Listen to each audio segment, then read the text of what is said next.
Hello दोस्तों, इस film की शुरुआत में हम ग्वेन नाम की एक बच्ची को देखते हैं जो एक विचित्र गांव में रहती है। वह उत्सुकता से सेंटा क्लॉज को संबोधित करते हुए एक हार्दिक पत्र भेजती है। इसके बाद दृश्य उत्तरी ध्रुव पर स्थानांतरित होता है, जहां हमारा परिचय सेंटा के छोटे बेटे आर्थर से होता है। वह दुनिया भर से सेंटा के लिए बच्चों के द्वारा भेजे गए पत्रों का जवाब देने का काम करता है। वह ग्वेन का पत्र पढ़ता है, उसे गुलाबी साइकिल पाने की उसकी तीव्र इच्छा के बारे में पता चलता है, और यदि उसकी इच्छा पूरी नहीं होती है तो वह सेंटा पर विश्वास करना बंद कर देगी।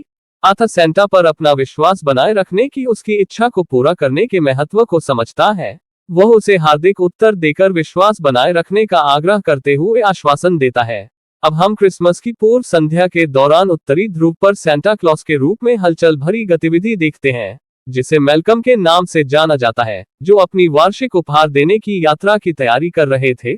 उनके साथ अत्यधिक कुशल कल्पित छोटे कद के लोग और अत्याधुनिक तकनीक का उपयोग करने वाले लोग होते हैं। सेंटा दुनिया भर में बच्चों के उपहार का सावधानीपूर्वक वितरण करता है। सेंटा अब समय के साथ विकसित हो गया था। उसने S1 नामक एक परिष्कृत शिल्प का उपयोग किया। इसने अपनी पारंपरिक स्लेज और रेंडर की जगह ले ली थी। इससे टीम के बीच तेज डिलीवरी और निर्बाध समन्वय संभव हो सका। गतिविधि की हड़बड़ाहट के बीच हम सेंटा के सबसे बड़े बेटे स्टीव को देखते हैं, जो नियंत्रण कक्ष से जटिल संचालन के प्रबंधन में महत्वपूर्ण भूमिका निभाता है।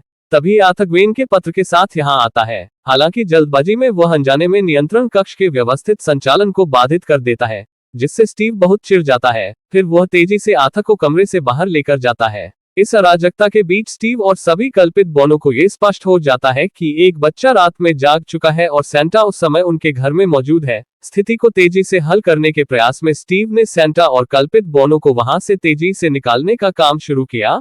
सेंटा और एल्फ सफलतापूर्वक वहां से निकल गए, किंतु इसी बीच डिलीवरी लाइन से एक उपहार गिरता है, जिसके बारे में उस समय किसी को पता नहीं चलता। सभी मानते हैं कि दुनिया भर में उपहार वितरित करने के अपने मिशन में वे सफल हो गए हैं। हर कोई बहुत खुश होता है। खुशी के दौरान उनका सेंटा अगले वर्ष भी उपहार देने के काम को जारी रखने की घोषणा करते हैं।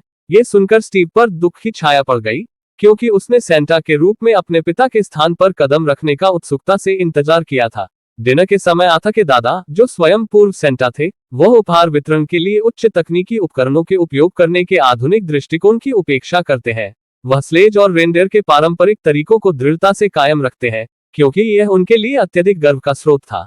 रात्रि भोज पर तनावपूर्ण बातचीत के दौरान विचारधाराओं का टकराव सामने आता है। स्टीव प्रौद्योगिकी के गुणों और पिछले कुछ वर्षों में क्रिसमस संचालन में लाई गई दक्षता की प्रशंसा करता है।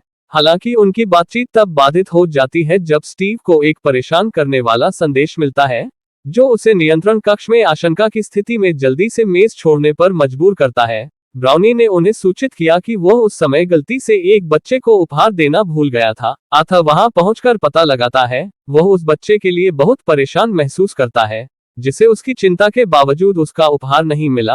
अब सेंटा यहाँ आते हैं। आर्थर उन्हें स्थिति के बारे में बताता है। सेंटा ने स्टीव को एक समाधान तैयार करने का निर्देश दिया, लेकिन स्टीव ने बताया कि यह लगभग नामुमकिन है, क्योंकि उपहार देना अब असंभव सा हो गया था। उन्होंने S1 क्राफ्ट का उपयोग करने के विचार को भी खारिज कर दिया, क्योंकि उन्हें डर था कि इससे भारी नुकसान हो सकता है। अब स्टीव ने अपने स्वयं के प्रदर्शन को अनुकरणीय बताते हुए कहता है कि एक बच्चे का उपहार चूकना ज्यादा मायने नहीं रखता है। सेंटा अनिच्छा से स्टीव के आकलन से सहमत होते हैं। आर्थर इस परिणाम से असंतुष्ट रहता है। वह आगे की जांच खुद शुरू करता है। उसे पता चलता है कि यह उपेक्षित उपहार ग्वेन का था, वही लड़की जिसके साथ उसने पहले पत्र संचार किया था। उदासी से अभिभूत आर्थर ग्वेन की निराशा को देखता है।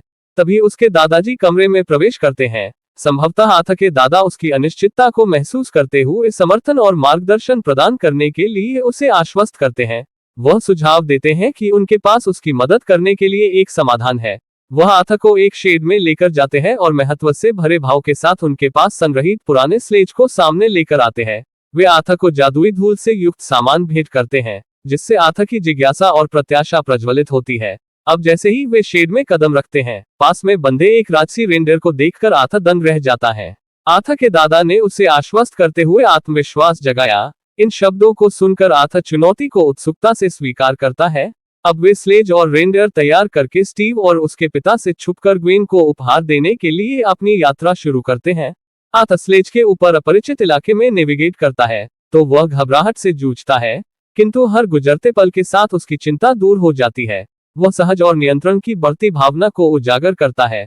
हालांकि उनकी यात्रा चुनौतियों से भरी होती है, क्योंकि उन्हें समय बीतने के साथ अपरिचित परिदृश्यों का सामना करना पड़ता है।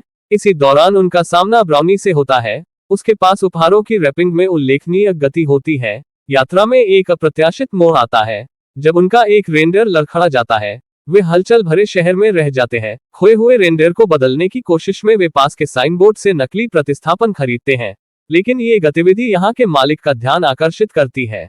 परिस्थिति समझाने के आथा के गंभीर प्रयासों के बावजूद व्यक्ति संशय में रहता है और विदेशी हस्तक्षेप के जंगली सिद्धांतों का मनोरंजन करता है। जल्दबाजी में आथा और उसके दादा अपनी यात्रा पर आगे बढ़ते हैं। वह एक स्थान पर पहुंचते हैं। आथा के दादाजी ने जगह को पहचाना। ये जगह इंग्लैंड नामक होती है। हालांकि उनकी राहत अल्पकालिक थी, क्योंकि वे अंग्रेजी ग्रामीण इलाकों में शेरों के साथ एक खतरनाक मुठभेड़ का सामना करते हैं। कैस ब्राउनीज के बीच उनके वास्तविक स्थान के बारे में रहस्योद्घाटन हुआ, जो अफ्रीकी जंगल के भीतर था। यह उन्हें स्तब्ध कर देता है। आथा उन शेरों को सम्मोहित करने के लिए अपने स्लीपर का उपयोग करता है। वह उन्हें शांतिपूर्ण नींद में सुला देता है। दूसरी ओर जब स्टीव को उनके अचानक चले जाने के बारे में पता चलता है, तो वह उनसे संपर्क करने का प्रयास करता है। वह एर्नी नाम के एक बूढ़े योगिनी के पास पहुंचता है, जो कभी भव्य स्पेनिश भरोसेमंद साथी था। एर्नी अपनी मशीन के माध्यम से एक संदेश भेजता है, लेकिन दुर्भाग्य से इसकी वजह से शेर फिर से जाग जाते हैं। यह उन्हें फिर से परेशानी में डाल देता है, लेकिन किसी तरह वे उनके चंगुल से भागने में सफल हो जाते हैं। हालांकि इस कठिन परीक्षा के दौरान उनके 2 रेंडियर पीछे रह जाते हैं। आथा उन्हें अपने साथ लेकर जाने के लिए उन पर जादुई धूल का उपयोग करता है। जादुई धूल प्रभावी साबित होती है और रेंडियर उनके पास लौट आते हैं, लेकिन इसके कारण आसपास के अन्य जानवर भी ऊपर की ओर उड़ने लगते हैं। इस अनपेक्षित परिणाम से बेखबर आथा और अन्य लोग जीपीएस का उपयोग करके ट्रिलियम नामक जगह पर पहुंचते हैं। पहुंचने के बाद आथा पूर्व सेंटा को उपहार देने का आग्रह करता है, लेकिन सेंटा उदासीनता व्यक्त करते हैं। अब आथा को उपहार देने के लिए ब्राउनी के साथ निर्दिष्ट घर में जाना होगा, लेकिन घर पहुंचने पर उन्हें पता चला कि उपहार पहले से ही वहां मौजूद था, जिससे उन्हें एहसास हुआ कि वे गलत स्थान पर पहुंच गए हैं। जल्दबाजी में वे वापस स्लेज की ओर दौड़ते हैं, लेकिन जल्द ही पुलिस और सैन्य बल दोनों उनका पीछा करते हैं, क्योंकि पिछली मुठभेड़ में आथा और उसके दादाजी को उन्होंने गलती से एलियंस समझ लिया था। गंभीर स्थिति होने के बावजूद आथा ग्वेन को उपहार देने के दृढ़ संकल्प पर डटा रहता है। जब स्टीव को अपने दादा और आथा के कार्यों का पता चलता है, तो वह आथा को बिना किसी परेशानी के वापस लौटने का आग्रह करता है, लेकिन आथा ग्वेन को उपहार देने के लिए दृढ़ था। उसने स्टीव के अनुरोध को अस्वीकार कर दिया। अब जैसे ही वे अपनी यात्रा जारी रखते हैं, तभी स्लेज असंतुलित हो जाता है, जो उन्हें एक अप्रत्याशित द्वीप पर ले जाता है। इस झटके से निराश होकर आथा आशा खो बैठता है और मानता है कि वह अपने मिशन को पूरा नहीं कर पाएगा। फिर सेंटा दोबारा हस्तक्षेप करते हैं और उसका हौसला बढ़ाते हैं। आथा को उपहार देने का दृढ़ संकल्प हासिल करने में मदद मिलती है। दूसरी ओर सभी कल्पित बौने वर्तमान सेंटा से इस बात पर चर्चा करने के लिए संपर्क करते हैं कि क्या ग्वेन को उपहार मिलना वास्तव में उनके लिए मायने रखता है। सेंटा कल्पित बोनो को इस मुद्दे के बारे में स्टीव से बात करने की सलाह देते हैं। स्टीव उनकी चिंताओं को समझने के लिए संघर्ष करता है और इससे उसे निराशा होती है। जवाब में सेंटा हस्तक्षेप करते हैं और स्टीव को स्थिति समझाने का प्रयास करते हैं, लेकिन इससे वह और अधिक क्रोधित हो जाता है। सेंटा फिर रूम में चले जाते हैं, जहां वह आथा के हार्दिक पत्र पढ़ते हैं और बच्चों के प्रति उसके गहरे प्यार का एहसास करते हैं। इसी बीच आथा का ध्यान ग्वेन की ड्राइंग की ओर जाता है, जो उसे यह एहसास करने के लिए प्रेरित करता है कि ग्वेन की इच्छा को पूरा करने के लिए उसे सेंटा की आवश्यकता नहीं है। दृढ़ निश्चय आथा द्वीप पर एक नाव ढूंढकर रवाना हो जाता है, लेकिन ब्राउनी उसे चेतावनी देती है कि वह बस चारों ओर चक्कर लगाएगा। ग्रैंड सेंटा को एक आइडिया आता है। वह सुझाव देते हैं कि अभी मेरी स्लेज तेजी से आसमान में चारों ओर घूम रही होगी और निश्चित रूप से फिर से यहाँ से गुजरेगी। आथा खुद पर जादुई धूल छिड़कता है और स्लेज को पकड़ने की योजना तैयार करता है। जैसे ही वह उड़ान भरता है, वह स्लेज में एक हुक उलझा देता है। इस तरह उन्हें अपनी स्लेज वापस मिल जाती है। इधर स्टीव के इनकार के बारे में जानने पर सेंटा अपनी पत्नी मार्गरेट के साथ आथा और ग्रैंड सेंटा को खोजने के लिए निकलता है। स्टीव के प्रारंभिक प्रतिरोध के बावजूद वह अंततः सेंटा की सहायता करने के लिए सहमत हो गया। अब तीनों एक साथ रवाना हुए। इधर ग्रैंड सेंटा अंतरिक्ष की ओर बढ़ते हैं। स्लेज ने इंग्लैंड के मार्ग का स्पष्ट दृश्य प्राप्त किया। फिर वे उस दिशा की ओर तेजी से आगे बढ़ने लगते हैं। इसी दौरान नासा एजेंसी के प्रमुख सिल्वा फ्लैश को देखती है और अनुमान लगाती है कि यह एक यूएफओ हो सकता है। वह खतरा समझकर उन पर हमला शुरू करने के लिए अधिकारियों के साथ बैठक करती है। इधर स्लेज से बचे हुए रेंडर खुद को अलग पाते हैं और ड्रोन द्वारा उनका पीछा किया जाता है, क्योंकि सिल्वा ने उन पर हमला करने के लिए ड्रोन भेज दिए थे। ग्रैंड सेंटा को खतरे का एहसास होता है। वे निर्णायक रूप से सामना करते हैं। वे ब्राउनी के साथ आर्थर को पैराशूट के साथ नीचे गिरा देते हैं। फिर वे रेंडर को मुक्त कर देते हैं और नीचे छलांग लगाते हैं। ड्रोन स्लेज को नष्ट कर देता है। ये देखकर सिल्वा और उसके साथियों को लगता है कि उन्होंने खतरे को समाप्त कर दिया है। इसी बीच स्टीव अनजाने में गलत स्थान पर पहुंच जाता है, जिसके कारण उसे एक बच्चे से उपहार चुराना पड़ता है। आर्थर सही गंतव्य पर पहुंचता है। हालांकि इस बार ग्वेन का निवास और भी दूर होता है। आर्थर को उस तक पहुंचने के लिए ग्वेन के चक्र का उपयोग करना पड़ता है। यहाँ एल्वेस ने सेंटा को सूचित किया कि आर्थर बिना किसी साथी के ग्वेन के घर गया है। ब्राउनी लगन से ग्वेन की साइकिल को फिर से चलाता है। अंततः वे ग्वेन के घर पर पहुंचते हैं, लेकिन ग्वेन के जागने से पहले उन्होंने सुबह की रोशनी का स्वागत किया। फिर सेंटा अपने S1 शिल्प के साथ वहां आते हैं, जो ग्वेन को यह विश्वास दिलाते हैं कि यह अभी भी रात का समय है और उसे नींद में वापस जाने को प्रेरित करते हैं।